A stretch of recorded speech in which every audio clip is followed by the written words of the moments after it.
Por eso digo que este tipo de movilizaciones puede concitar mucho más apoyo que movilizaciones con una agenda estrictamente política, porque la falta de medicina es algo que afecta a todos los sectores de la sociedad venezolana, no solo a los chavistas o antichavistas.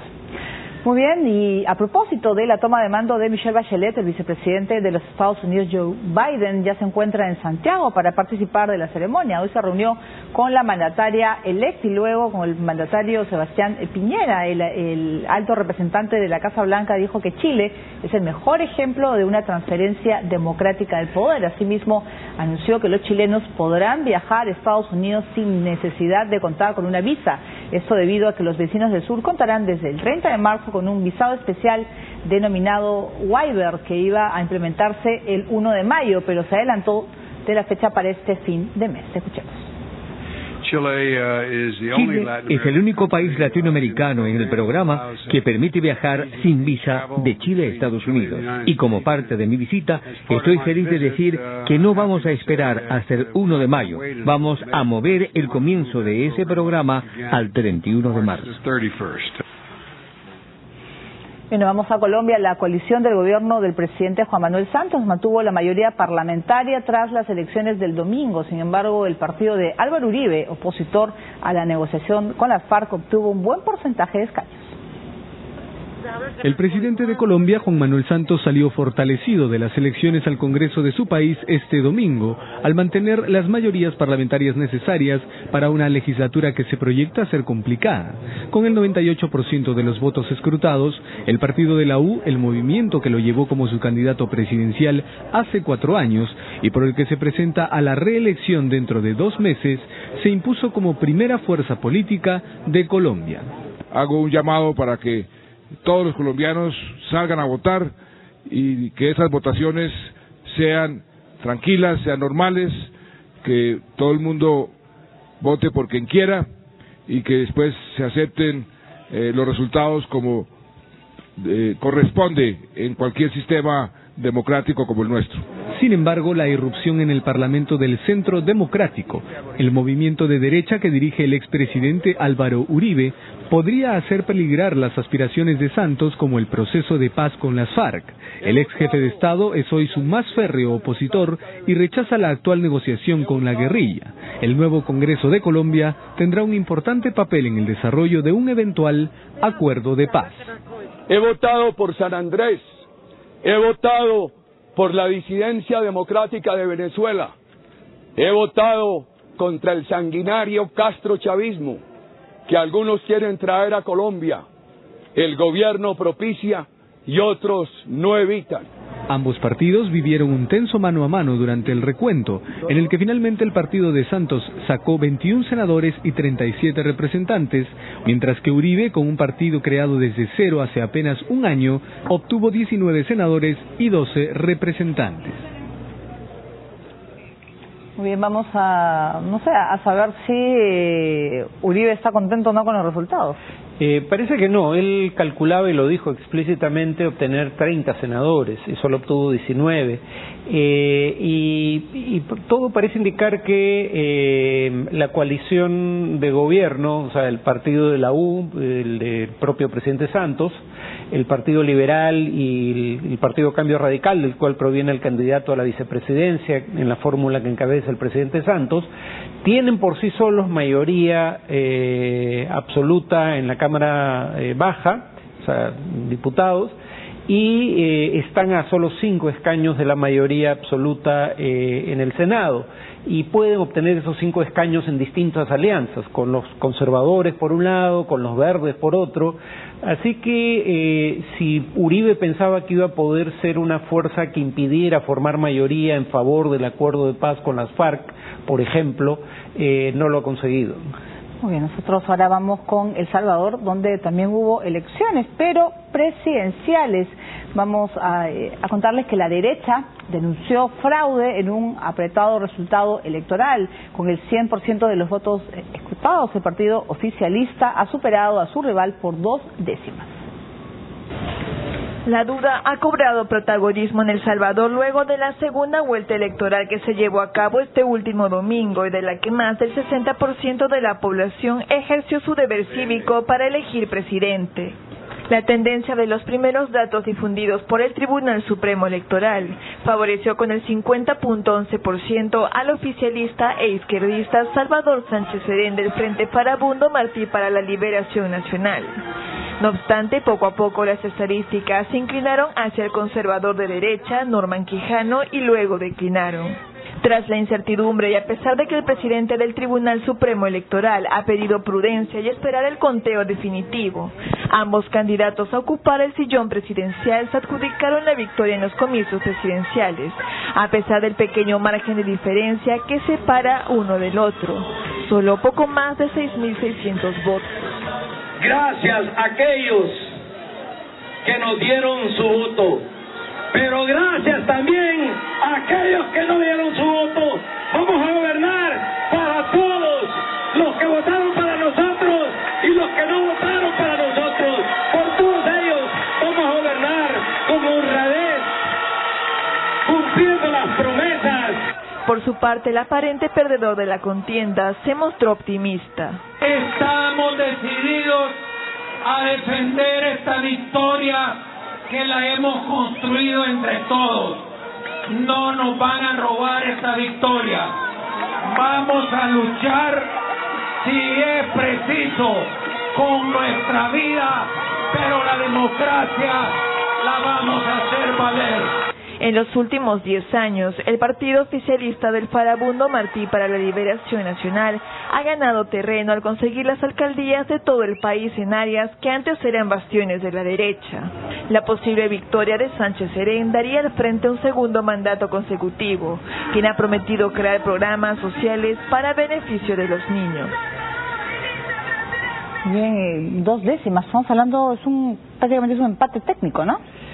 Sí, bueno, claro, no es una encuesta, sino el resultado, digamos, sobre votos ya emitidos, pero es...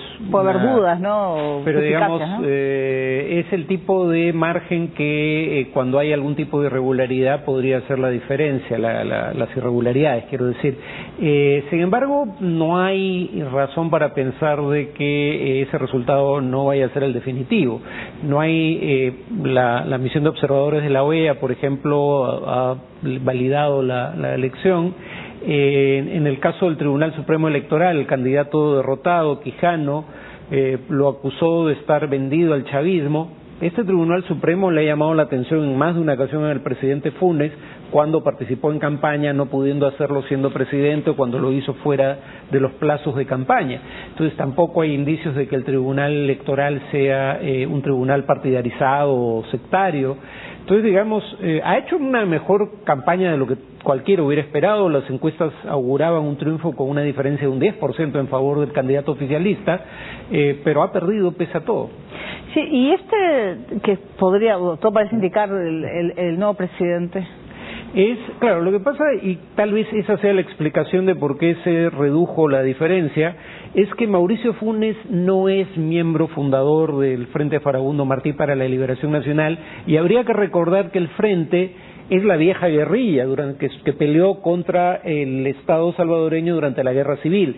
Sánchez, el nuevo candidato del Frente, el que habría sido elegido presidente, sí fue comandante guerrillero dentro de las huestes del Farabundo Martí. Entonces la campaña contra Funes, de decir Funes es un émulo de Chávez en El Salvador, no tenía mucho asidero. Yo creo que tampoco la tiene en el caso de Sánchez, pero parece haber persuadido a más gente por el temor de que un segundo gobierno del FMLN se parezca a lo que tiene Venezuela. Muy bien, vamos a cambiar de tema. En Cuba, Melba Hernández, una de las 2 mujeres involucradas en el asalto del cuartel Moncada en 1953, murió en La Habana a los 92 años. Ustedes son el porvenir de Cuba.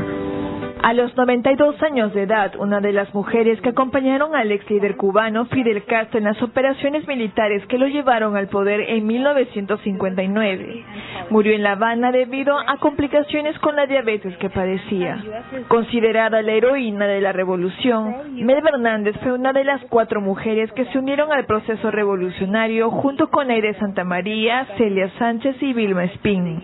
También participó en el asalto al cuartel Moncada en 1953, una acción en contra del gobierno de Fulgencio Batista que marcó el comienzo de la revuelta. Muchos años después, la heroína de la revolución fue miembro del Comité Central del Partido Comunista, diputada en el Parlamento y embajadora de Cuba en Vietnam y Camboya. En vida, Hernández fue abogada de profesión de la Universidad de La Habana en 1943. Nació el 28 de julio de 1921 en la ciudad de Cruces, en la antigua provincia de Las Villas.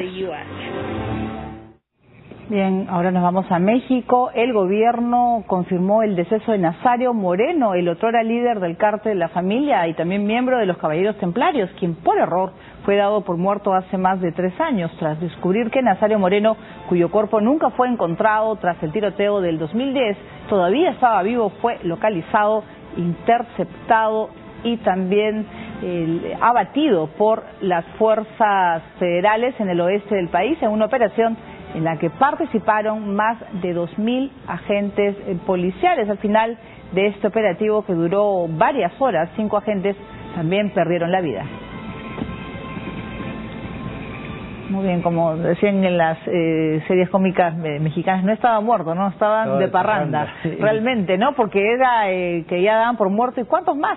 ¿No? Porque incluso se pueden hasta hacer cirugías y simplemente desaparecer, ¿no? Sí, pero este personaje es fundador de la familia michoacana y él, si no me equivoco, fue el autor del código de ética de la familia michoacana. Ay, Dios mío, ¿cómo es eso? Que era gracioso porque le prohibía a sus miembros consumir drogas que ellos comercializaban, ¿no? Será para poder venderlas en mayor proporción. Pero por otro lado, decía que si bien había un código de ética, torturar y asesinar a miembros de carteles rivales era justicia divina, por ende estaba permitido.